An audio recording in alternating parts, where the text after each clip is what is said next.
Hello people, and a good morning to you. I have a video I want to share with you here. Many of you I'm sure have already watched it. It's incredibly popular. But I would like for you to watch it again, and I would like for you to watch it through different lenses, and I would like to watch it with you, and I would like for us to put these lenses on together and see this video from a different perspective. If immigration and Islam are swords, symbolically, let's call them swords, and you put a sword in a left hand, you put a sword in a right hand, and you tell the people that are wielding the sword to destroy what's in front of them, which would be Western culture, you and I, who would want to destroy us and why? Because when you destroy one's culture, you destroy what? Logically, you destroy their identity. Who would want to destroy your identity? I mean, what purpose would it possibly serve? Now, we know that we've heard Barbara Specter, we've heard Sarkozy say that we have to have interracial marriage. Why would that be so important? I mean, what would be the purpose of that? Wouldn't that be one's choice? If you want to be with a person of another color, persuasion, religion, that's your choice as an individual, right? Correct? Who would be so evil, so diabolical, and so crazy as to say, this needs to be mandated for Western culture because we want to destroy their identity, not just their culture, their identity. That means that somebody knows something about your identity that you do not know because your school books, your textbooks, your history books have been corrupted. You don't know who you are. I know who you are. I know who I am. I know where we really come from, how long that we've actually been here. And it's not what you think. And the so-called religious people who are maybe some of the most dangerous, some of them mean well, but they don't know the truth. War has been declared against you, Caucasians.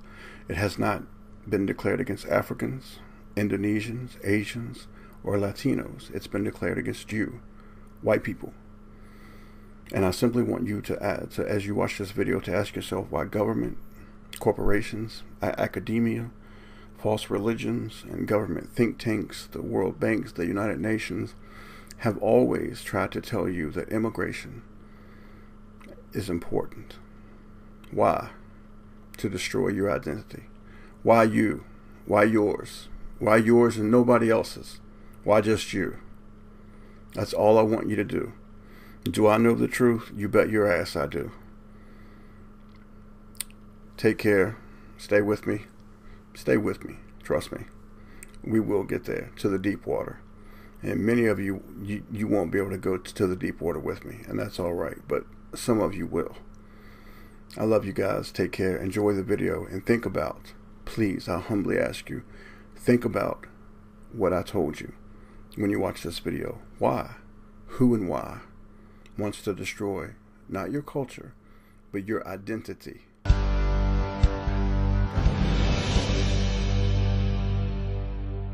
Some people say that mass immigration into the United States can help reduce world poverty.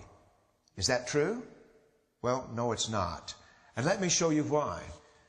This gumball represents the 1 million legal immigrants that the United States has taken every year on average since 1990.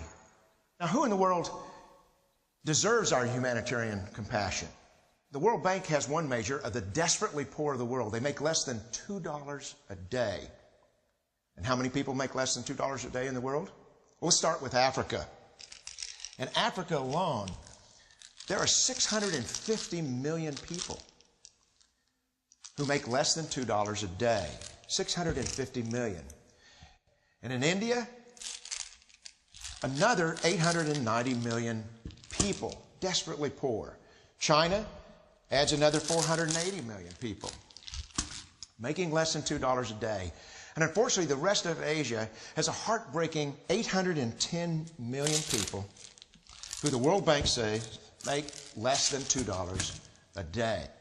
And finally, there's 105 million of Latin America's population that are desperately poor. All told, the World Bank says there are 3 billion people in the world. 3 billion people who are desperately poor, making less than $2 a day. That's 3,000 gumballs. And every year, we take 1 million and suggest that we've somehow made a humanitarian difference. Of course, we don't pull our immigrants from these desperately poor populations, do we? These people are too poor, too sick, too disconnected to make it here as immigrants. We tend to pull our immigrants out of the better off poor of the world, and Mexico tends to define the type of immigrant that we bring here because the plurality of people come from Mexico. And Mexico is poor. How many people in the world live in countries that have average incomes lower than that of Mexico? And the World Bank tells us that that number is these 3 billion plus another 2.6 billion people. 5.6 billion people in the world who live in countries with average incomes below that of Mexico. That's 5,600 gumballs. And so what is it that the elites are telling us? They're telling us that when we take this 1 million immigrants,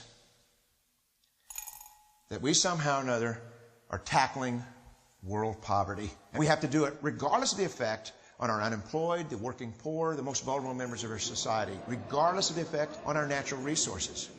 Even if we went by the most radical proposals in Washington, which are to actually double our immigration to 2 million a year, which would totally overwhelm our physical, natural, and social infrastructures, we couldn't make a noticeable difference. And we may be really hurting the impoverished people of the world because the million that we do take are among the most energetic, often the better educated, certainly the most dissatisfied people that if they did not immigrate would be the agents for change to improve the lot of all the people in these countries. The true heroes in the global humanitarian field are the people in these countries who have the wherewithal to immigrate to another country, but instead stay in their countries, to apply their skills to help their fellow countrymen.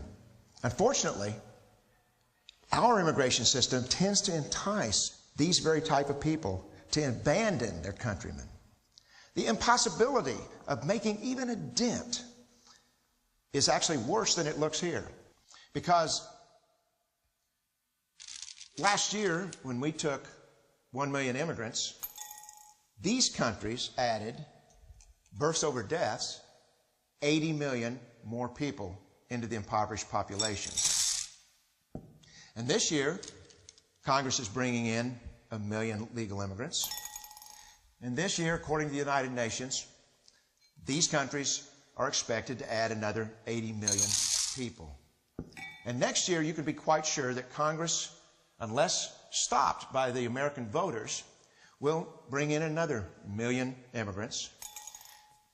And these countries, unfortunately, will be adding another 80 million people into these impoverished nations. We could take 5 million a year, but we'd never get ahead of what's happening in these countries. Not in this century. Don't you see? Immigration can never be an effective or significant way to deal with the suffering people of the world.